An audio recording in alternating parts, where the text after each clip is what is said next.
let's take a look at some of the best rotations and builds for Super Saiyan 4 Goku. Whether you pulled him or you didn't, eventually you will get him, and when you do, this video will be right here waiting for you. I'm also going to be dropping a best hidden potential build for Super Saiyan 4 Goku, which I feel like I should be dropping before this, but regardless, stay tuned for that. Anyways, let's hop into it. So the first team and set of rotations I want to talk about is, of course, the GT Heroes team, the team that he actually leads. I'm going to say this right now, GT Heroes isn't the greatest team of all time, obviously, but you're going to be able to maximize most of his links on this team just from the nature of Super Saiyan 4 character, or Super Saiyan 4 being exclusive to, of course, GT, right? So the first rotation you can run is going to be Super Saiyan 4 Goku alongside the 8th year anniversary GT duo. They only share 4 links, so not the best so far, obviously, but the links they do share, they're getting a decent amount of utility out of. So 4 key from the first 2 links here, and 15% to both attack and defense, and then an extra 20% attack for Fierce Battle, and then an extra 15% attack when performing a super. Both LRs will be looking really good when they are on this rotation together. We also have this as a rotation option. You can run this instead of this or in addition to this, right? Super Saiyan 4 Goku for this specific build is going to be our assumed leader. So you could be running your Super Saiyan 4 Goku with the friend Super Saiyan 4 Goku, and then rock the 8th year anniversary LR and then the 7th year anniversary LR. The 7th year GT duo, they're not the greatest unit of all time. They're definitely still a better option than most characters on this list, and if you do have them, then there you go. They're going to be sharing 6 out of 7 links, one of the best linking partners for LR Super Saiyan 4 Goku. So definitely, if you're trying to run a GT-centric team, this is going to be a great rotation for you. And these 2 rotations are, of course, good, but what we have in store for the rest of this team, I guess for the floaters, will make this rotations look a lot better.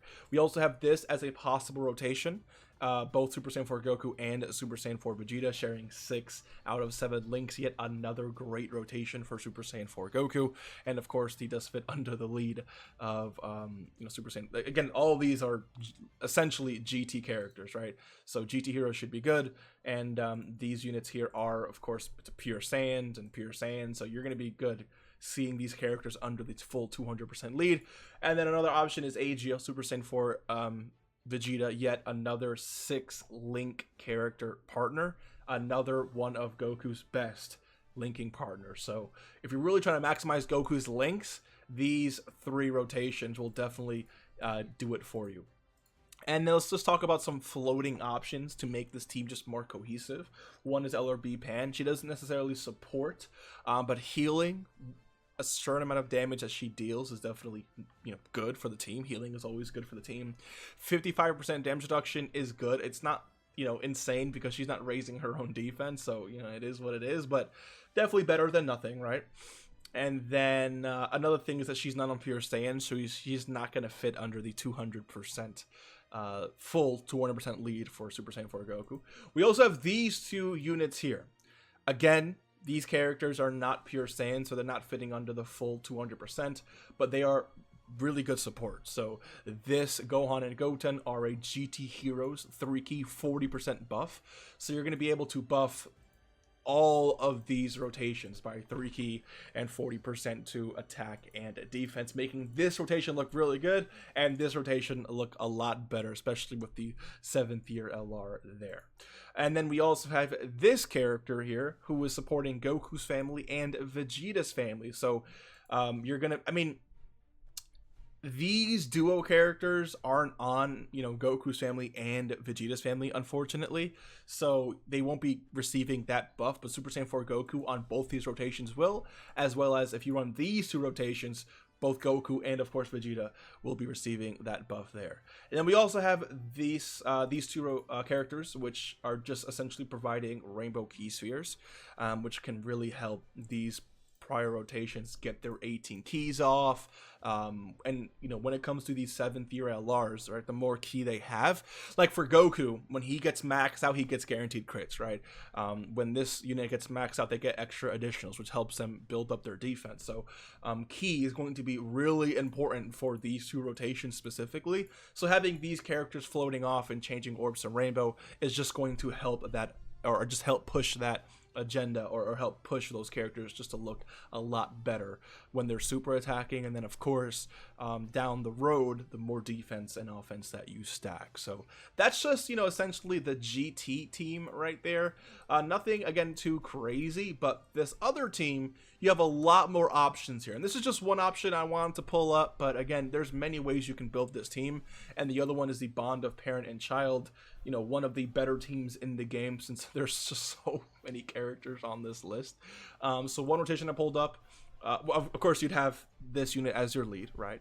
And then the next or first rotation that we can you know run is of course these 2. This is again one of the strongest rotations in the game, especially for Super Saiyan 4 Goku. So they're not sharing 6 out of 7 links, but just how strong both of these units are, it's just one of those things where, and you know, granted, both of these characters could really be slot 1 units, but Goku is definitely geared to be a slot 1 character over the GT duo. And then when the GT duos attack in the 2nd slot, they're building up their damage reduction, so you don't really have to worry about the GT duo in the 1st slot getting attacked before they attack and build up their own damage reduction. So again, another great rotation right there. We also have this rotation on the same exact team. They are on both bond of parent and child. I should mention this, both of these characters here are on Battle of Fate, so you'll be able to get that full 200% from Vegeta and Trunks, but you will not be able to say the same for these 2 characters here.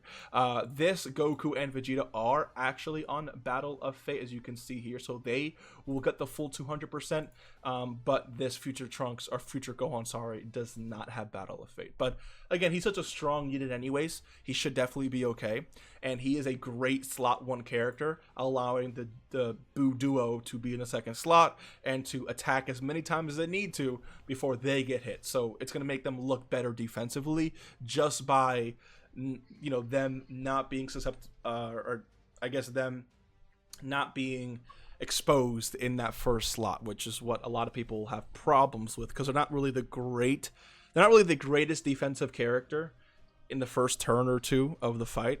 So if you can put them in the 2nd slot and just avoid getting hit, they're going to be looking better, you know, turn 5, turn 3, turn 4, stuff like that, right? And of course, they're sharing 6 out of 7 links with each other, so you're going to be looking really good here. And then some off rotation or 3rd slot characters you can also run with this team. One is going to be there's Turtle School character. I mean, again, we have 1 character here, 2, 3, 4, 5, so we're missing 2 more characters for this team. The other one would be the friend Vegeta and Trunks. So you have 1 more slot, 1 more option for a character. One could be this AGL Goku. I love putting this character in the 3rd slot of so many teams. I feel like the guard all attacks for 6 turns is of course really good. Being able to survive KO attacks is really good. That HP recovery is really good. The extra defense this character gets later on in the fight is of course really good, and just the nullification. You know, this character is a great 3rd. I mean, if this character supported, they would actually be, like, for me at least, top 3. But this character is, again, a great character to have in the 3rd slot, and my personal recommendation if you're going to run this team. You also have Carnival Goku here, or the other Carnival Goku here, and we're talking about 2 key and 50% defense. So this rotation and this rotation going to look a lot better with that support, obviously. Damage reduction as well as raising defense on both 12 and 18, so they can definitely look decent defensively, not super OP, but decent defensively. And then in the chance, or on the off chance that you end up getting, or you know, getting hit 10 times, the ability to foresee enemy super attacks is of course really good as well. So definitely a good unit to have there. We also have this Path to Power Goku, and we're really here specifically for the damage or reduction support. This character, and of course the orb changing too, but this damage reduction support here is going to go crazy with units like this and units like this. And Goku already has, once he goes into full power, of course, 50% damage reduction. So that 8% tacked onto that is going to look really good for this Goku, even before he transforms into full power. So keep that in mind, a great option for that team. We also have this Trunks here, another option for that last slot with his ZZA. I guess maxed out. I mean, he has to get hit 6 times, which isn't really... Oh, sorry. He has to perform 6 attacks. Sorry. So full additional is the way to go for this character. And once he does 6 attacks, you'll be looking at 50% damage reduction. And he is built the most optimal way, right? You want characters who are not going to be strong for...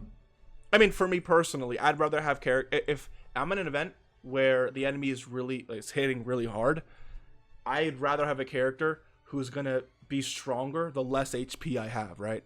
So him being able to get up to almost 360% of stats is, of course, going to be really, really good. And then, we also have this Super Saiyan 3 Goku. You know, the reason why I put him in here is he does have the guard for all attacks, and he does have damage reduction for 3 turns from the start of turns, so it's a decent defensive option. And then last but not least, we have this Pan here, who is going to be giving all allies, or specifically bond of parent and child, 1 key and 20% to attack and defense. Not the craziest buff of all time, but definitely, you know, better than absolutely nothing. Plus her dodging in the 3rd slot can be extremely useful. So this is just, you know, a bond of parent and child team that you can definitely run. And again, Super Saiyan 4 Goku, when it comes to we already covered essentially all of his best linking partners here, but one thing I want to show you is when it comes to these teams, like, you can get away with running easily a pure Saiyans team. Just mesh a bunch of pure Saiyans together and, you know, and see what you can cook up with, or see what you can end up cooking up. I think bond of parent and child or going full GT Heroes could be some of his best options, even though GT Heroes isn't the best team of all time. It's his leader, so if you want to run him as lead, that's definitely one of the better teams that you can end up running. But the bond of parent and child is just going to give you like some of the most options, right? When it comes to building teams, you can of course go pure Saiyan and just end up running, you know, God Goku as a lead if you really want to, and then just literally any pure Saiyan you want to run, right? Because pure Saiyan is, of course, encompassing most of the characters in Dokkan anyway. So let me know what you think. Hopefully enjoyed. I'll see you in the next one. Take care and peace.